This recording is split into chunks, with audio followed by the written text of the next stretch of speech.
YouTube நேயர்கள் அனைவருக்கும் என் வணக்கத்தை தெரிவித்துக் கொள்கிறேன். இன்றைக்கு ஒரு ஆண் ஜாதகத்தை ஆய்வு செய்வோம்.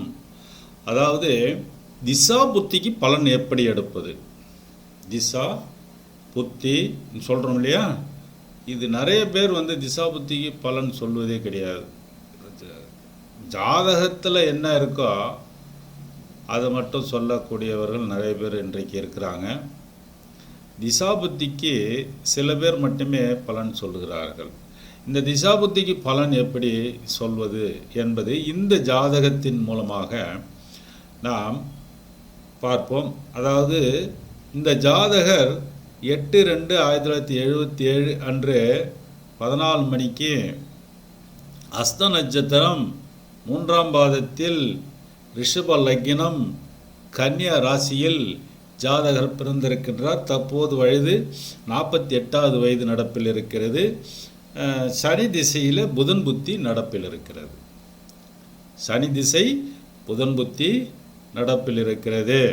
இந்த சனி திசை புதன் புத்தி என்பதை ஆய்வு செய்வோம். பலன், திசா பலன் எப்படி இந்த ஜாதகத்தில் எடுப்பது முக்கியமாக என்பதை பார்ப்போம்.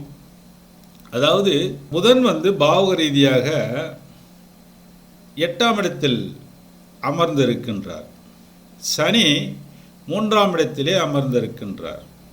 இப்போ புதனுக்கு 8ஆம் இடத்தில் சனி அமர்ந்து திசை நடத்துவதனால் புதன் அங்கே செயல்பட மாட்டார் என்று எடுத்துக்கொள்ள வேண்டும். இந்த சனி 3ஆம் பாவத்திலிருந்து திசை நடத்துகிறார் இல்லையா, இந்த 3ஆம் பாவத்திலிருந்து மற்ற 12 பாவங்களுக்கும் பலனை சொல்லலாம். ஆனால் இந்த 12 பாவத்துக்கும் பலன் சொல்லணுன்னா டைம் அதிகமாகும் இல்லையா. 3ஆம் பாவத்தில் நிறைய காரகங்கள் இருக்கிறது, அது எல்லாமே சொல்லணும்னு கூட டைம் தான் ஆகும் இல்லைங்களா. 3ஆம் பாவத்தில் பர்டிகுலராக குறிப்பிட்ட விஷயத்தை மட்டும் இந்த திசாபுத்திக்கு பலனை பார்ப்போம். அதாவது 3ஆம் இடம் என்பது லக்னத்திற்கு, மிதுன லக்னத்துக்கு 3ஆம் இடம் என்பது காலச்சக்கரத்துக்கு 4ஆக வரும் இல்லையா. காலச்சக்கரத்துக்கு 4, லக்னத்திற்கு 3. அப்போ இவர் சொந்த நாட்டிலோ சொந்த ஊரிலோ இருப்பதற்கு வாய்ப்பு இல்லை. சொந்த நாட்டிலோ அல்லது சொந்த இருப்பிடத்திலோ இருப்பதற்கு இவருக்கு வாய்ப்பு கிடையாது என்று சொல்ல வேண்டும். மேலும் இவர் வெளியிடத்தில் வசிக்க வேண்டும். வெளிநாட்டிலோ அல்லது வெளி மாநிலத்திலேயோ இல்லை ஊர் விட்டு ஊரோ இது போல இடத்துல தான் இவர் வாழ்ந்து கொண்டிருக்க வேண்டும். மேலும் 3ஆம் இடம் என்பது டாக்குமெண்ட்ஸ், கையெழுத்து, ஒப்பந்தம், சிறுதூர பிரயாணம், இந்த மாதிரி காரணங்கள்லாம் 3ஆம் இடத்தில் இருக்கிறது இல்லையா. அப்போ இந்த 3ஆம் பாவ காரகங்களின் வழியாக இவர் பிரச்சனையை சந்திக்கக்கூடும். இந்த பிரச்சனை எப்படிங்க வருது நம்ம ஆய்வு செய்வோம். அதாவது சனி 3ஆம் பாவத்தில் இருக்கு இல்லையா. இந்த சனி பகவானுக்கு வீடு கொடுத்தவன் எவ்வகையில் இருக்கின்றானோ அவ்வகையிலே தான் இந்த சம்பவங்கள் நடைபெறும் என்று எடுக்க வேண்டும் பலன். அப்போ 3 கூடியவன் 5லே இருப்பது சிறப்பு, 3ஆம் இடத்துக்கு சாதகம் என்று எடுத்துக்கொள்ளலாம். ஆனால் சந்திரனுக்கு வீடு கொடுத்தவன் கரெக்டாக ஷார்ப்பாக 8ஆம் இடத்திலிருந்து தற்போது புத்தியை நடத்துகிறார் இல்லையா. அதாவது புதன் இயங்கவில்லை, ஆனால் இந்த சந்திரனுக்கு வீடு கொடுத்தவன் எங்கே போயிட்டாரு, 8ஆம் இடத்துல இருக்காரு பாவகப்படி. மேலும் 3ஆம் இடத்திற்கு அது 6ஆம் இடமாக வரும், புதன் இருக்கிறது. மேலும் சந்திரன் இருக்கும் இடத்திலிருந்து புதன் 4ஆம் இடத்தில் இருக்கின்றார். அப்போ அங்கே அந்த எந்த ஊரில் இருக்காரோ, எந்த இடத்துல இருக்காரோ அந்த இடத்துல இருப்பதற்கு பர்மிஷன் இல்லை. பர்மிஷன் சார்ந்த பிரச்சனைகள் வரும். சப்போஸ் இவர் வெளிநாட்டில் இருக்காருன்னு வச்சிங்களேன், விசா ப்ராப்ளம் இருக்காம். அல்லது ஸ்டேட் விட்டு ஸ்டேட் இருக்கிறன்னா அந்த இருக்கிற இடத்துல இவருக்கு பிரச்சனை மேலே பிரச்சனை வரும். இதுபோல சம்பவங்கள்லாம் இந்த ஜாதகருக்கு நடைபெறும் என்று சொல்ல வேண்டும். ஏன்னா 3ஆம் இடம் என்பது மிக மிக ஒரு முக்கியமான பாவம். நம்ம அந்த பாவத்தில் நிறைய காரகங்கள் இருக்குது. இருந்தாலும் பர்டிகுலராக குறிப்பிட்ட விஷயத்தை நாம் ஆய்வு செய்கிறோம் இல்லையா. வெளிநாட்டில் இருந்தால் பிரச்சனை தான் வரும்.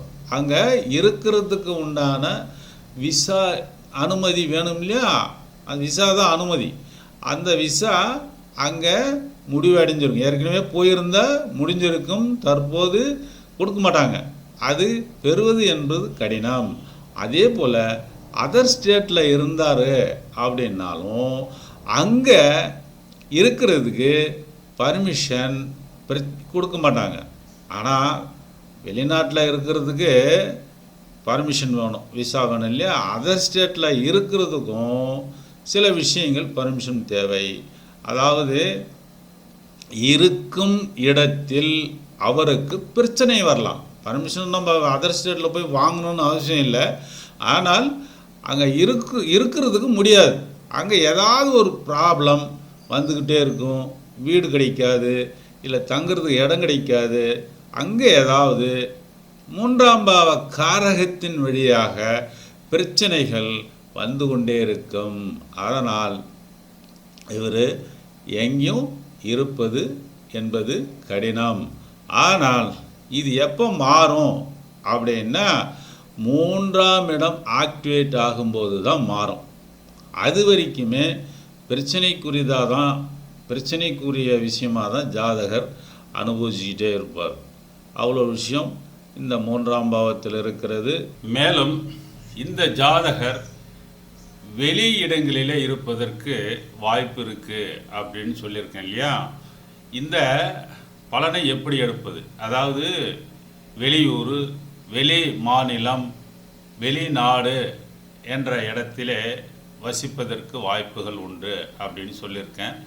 இந்த பலனை எப்படி எடுப்பது அப்படின்னா, முதல்ல 3ஆம் பாவத்திலிருந்து சனி திசை நடத்துகிறார் இல்லையா. அந்த 3ஆம் பாவம் என்பது காலச்சக்கரத்துக்கு 4ஆக வரும். காலச்சக்கரத்துக்கு 4ஆக வரும் இல்லையா.